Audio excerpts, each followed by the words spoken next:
Hello coders, this is Jared back again with another video that's going into our Intro to JavaScript series, and today we're going to be taking a look at several loops and learning how to write these loops.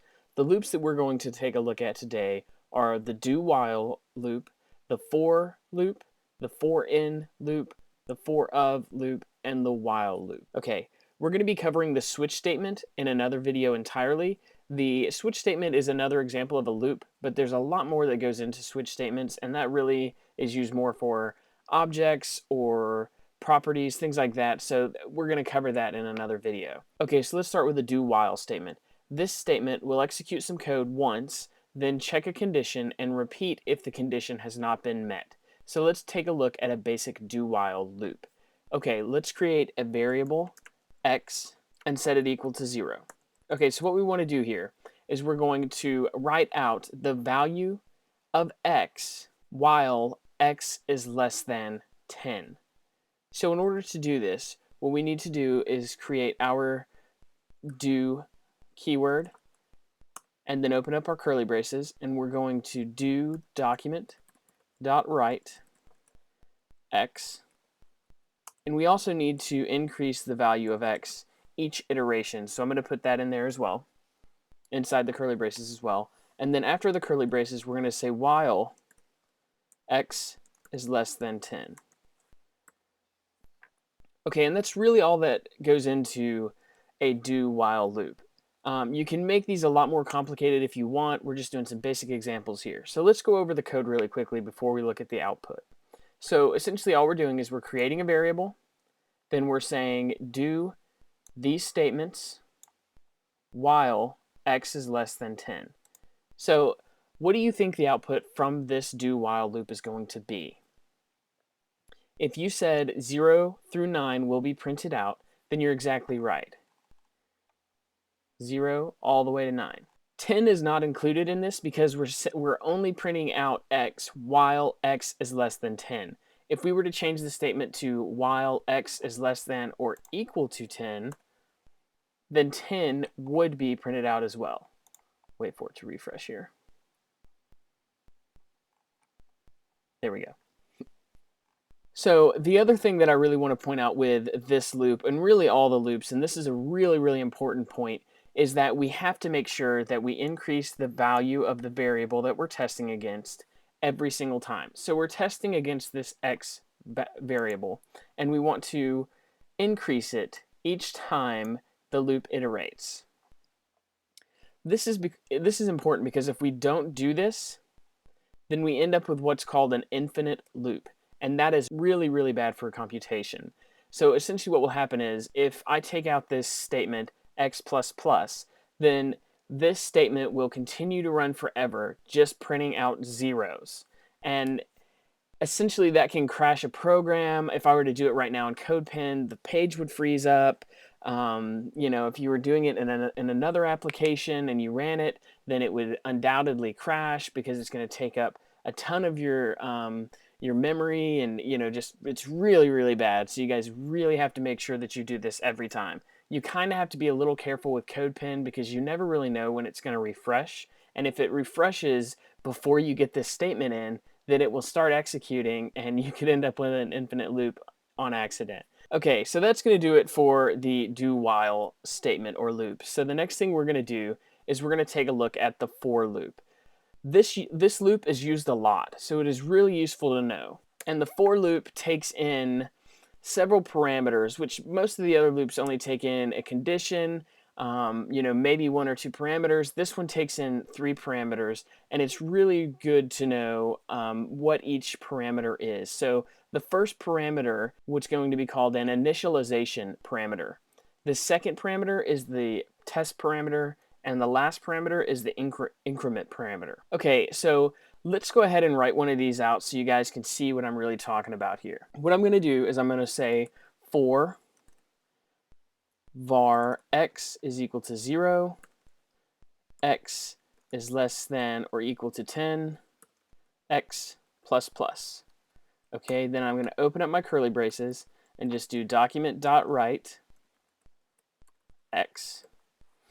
Okay, so essentially we're doing the same sort of loop that we talked about earlier, to where we're just printing out the value of x while x is less than or equal to 10. So let's go through and just sort of, so that way you guys understand what each parameter is and identify these parameters. This first parameter here is what is called the initialization parameter. So all we're really doing here is initializing our variable. You can do this outside of the for statement if you want. I've seen some people do it that way, but I usually do it this way where I'm actually initializing the test variable inside of the for statement. Okay, so this next parameter is called the test parameter. So essentially what we're doing here is we're testing against the variable that we created in the initialization parameter. So again, this is just a condition, right? We're just saying, you know, if x is less than or equal to 10, keep going. And then the last parameter is our increment parameter. And all this is doing is increasing the value in x by 1 each time the for loop has an iteration. Okay, so now that you guys have seen, you know, what this looks like and you know what the parameters are, what do you think the output's going to be? If you said the output is going to be the numbers 0 through 10 printed out, then you're absolutely right. Right? We went over this earlier to where all we're doing is printing out the value of the variable each iteration. And it actually hasn't printed out here because it doesn't look like CodePen has refreshed yet, but sorry about that. Okay, so another important point and I'm going to keep, you know, going through this with you guys so that way you really understand to stay away from these, is infinite loops. Okay, infinite loops can be really easy to run into in a for loop. Okay, so let's say, for example, you said var x is equal to 0, and if var x is less than or equal to 10, keep going, and then what are we going to do here? If you were to do x minus minus, okay, we're never going to reach 10, right? We're just going 0, -1, -2, -3. So we're never going to reach 10 doing that. So this loop would run forever. Or if we were to say, you know, var x is equal to 0, and if var x is greater than 0, continue to run, and then if we increased the value of x by 1 each iteration, again, we're never going to reach, or we're never going to get out of that condition, so it's going to run forever. And again, that is really, really bad. It will definitely crash your program.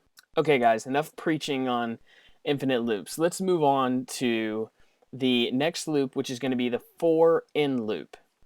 Okay, the for in loop is a little different than the other loops that we have looked at because this loop goes through the properties of an object or an array. So since we have not talked about objects yet and arrays are coming up soon, we are going to do our examples dealing with arrays. So let's take a look at some examples for this loop. The first thing we're going to do is create our array. And to do that, I'm just going to say var my array is equal to a new array.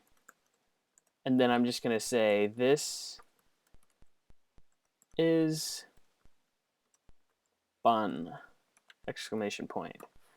Okay, so now our array consists of 3 things, right? The string of this, the string of is, and the string of fun. So essentially we're going to have 3 indexes in this array. Okay, now what we really want to do with this for in loop is go through and print out each index of the array. So what we're going to write is for, open up our parentheses, var key, and that's just going to be the key or the index of the array that we are currently in my array. Oop. Make sure you use the right variable name there, because if you don't, then it won't work.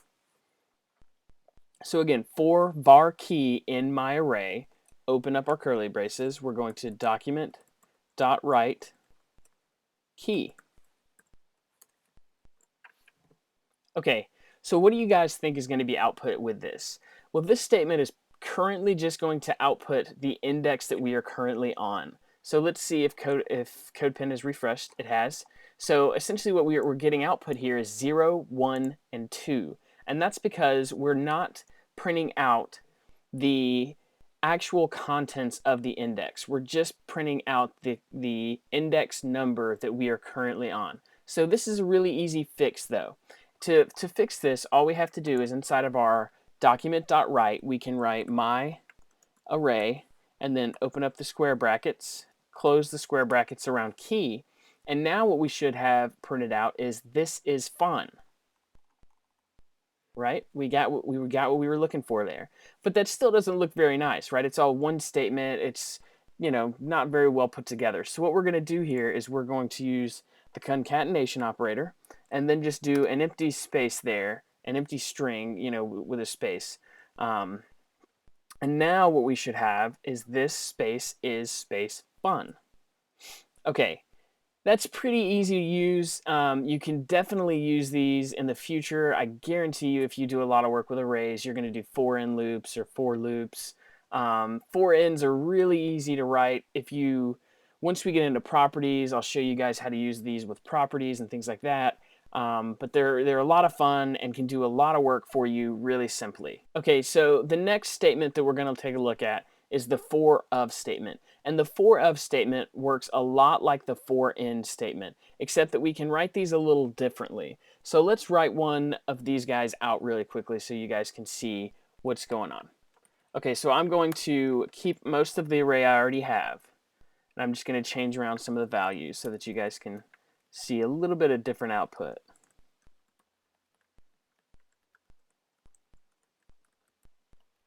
Okay, so I've changed around the values in my array here, and now what I'm going to do is create the for of loop. So in order to do this, we're going to use a lot of the same keywords. We're going to say for, open up our parentheses, and then var I. And again, we could use the var key here if we wanted to.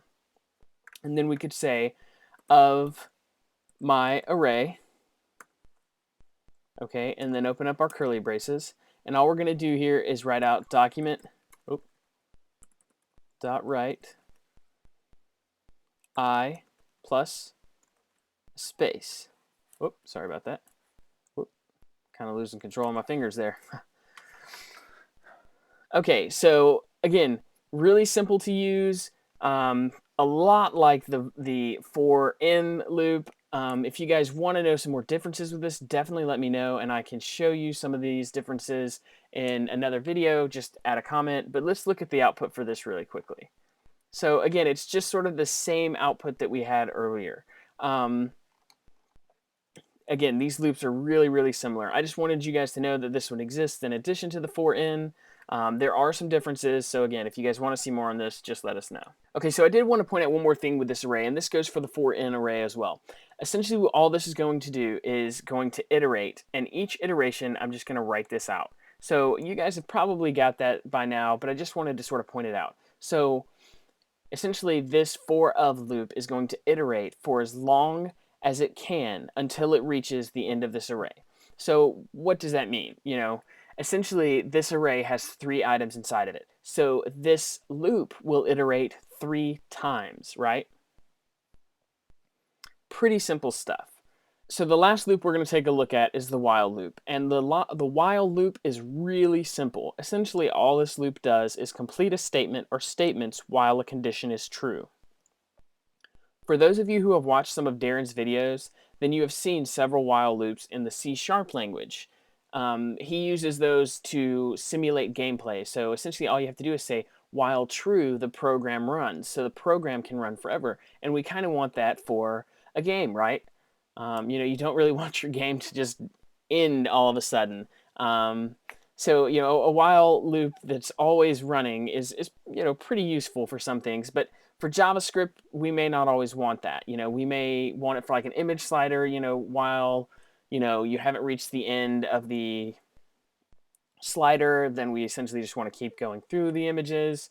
You know, and then once you reach the end, start over kind of thing. So that would sort of be a way of faking an infinite loop, if you will. Okay, so enough talking about it. Let's get down to the nitty gritty and write one of these guys out.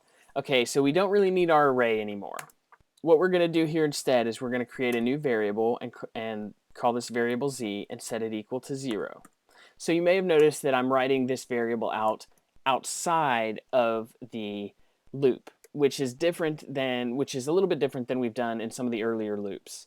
The arrays had to be instantiated outside of the for in and for of loops because they're arrays and we don't really want to write those out in a loop. So this loop is really simple, like I said earlier. So essentially all we're going to do is say while z is less than or equal to 10, and then open up our curly braces, document.write z, oh, I messed up there.